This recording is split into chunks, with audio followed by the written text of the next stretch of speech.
If your clients or athletes have ever been confused about the difference between a squat or deadlift, this video is going to help.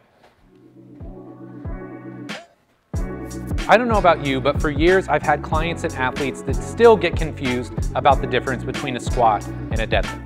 And I think this is one of those things where if we can define it and explain it very clearly, ultimately it's going to help their performance and they're going to get more out of the lift. So today I want to share with you 4 areas of the body that I focus on to help delineate the difference between a squat and a deadlift. Now, before we get into the video, take 2 seconds out of your day, hit the like button and subscribe to the channel so you know each and every week when a new video drops. Now, let's dive in and talk some squats and deads. All right, so the first way you can tell a squat from a deadlift is in the back position. So I got my guy G here. G is gonna goblet squat for us, and we're gonna use a ramp just because it helps you make your squat a little bit more like a squat. So G's gonna set up, he's gonna go goblet style, and then as he squats down, you're gonna see in the bottom, his torso is very upright, okay? Whenever you're squatting or deadlifting, the back is always set, but in this case, the back is very upright and tall. Great job, G. Now come over here. Now when we deadlift, this is a much more hip dominant activity. So you see when he sets up, his back is still gonna be set, but he's shifting his hips back, and now his torso is much more parallel to the floor. It's much more bent over. Again, the back is always set. I wanna make sure that's clear, but it's the back position that changes between a squat and a dead.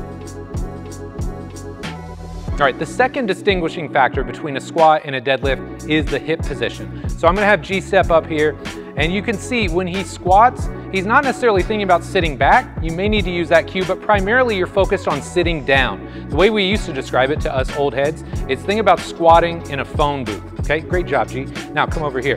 When we deadlift, instead of sitting down, you're thinking about pushing the hips back. And what that does, it effectively allows you to load the glutes and hamstrings. We're trying to build the back side of the body when we deadlift, so think about pushing the hips back to load the exercise. All right, the third joint I'm looking at when I'm trying to tell the difference between a squat and a deadlift is the knees. So G's gonna step up here, he's gonna squat, and there's probably a reason that the old bodybuilders called this a deep knee bend, because you can see the knees go through a tremendous range of motion if you're squatting through a full range. Great job, G. Now come on over here. Versus when you deadlift, a lot of times people that have knee issues prefer the deadlift because there's not as much knee range of motion. You can see there's a little bit of bend, but then primarily the activity in the motion comes from the hips.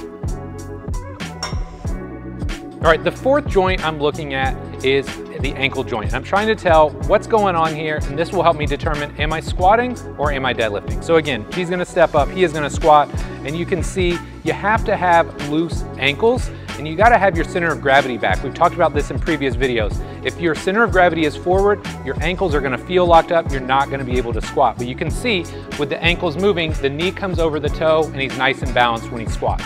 Great job.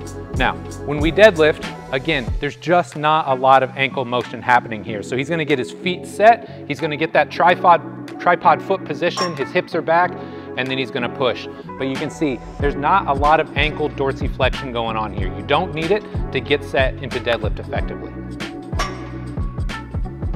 All right, my friend, that does it for today's video, but I'm curious, how do you tell or differentiate between a squat and a deadlift? I'd love to hear from you in the comments section below. And before you go, if you wanna learn more, number 1, here is an awesome video about the 5 biggest deadlift mistakes that I see people making. Check it out if you're struggling with your deadlift, or if you are training beginners and you wanna help them squat more efficiently, be sure to watch this video next.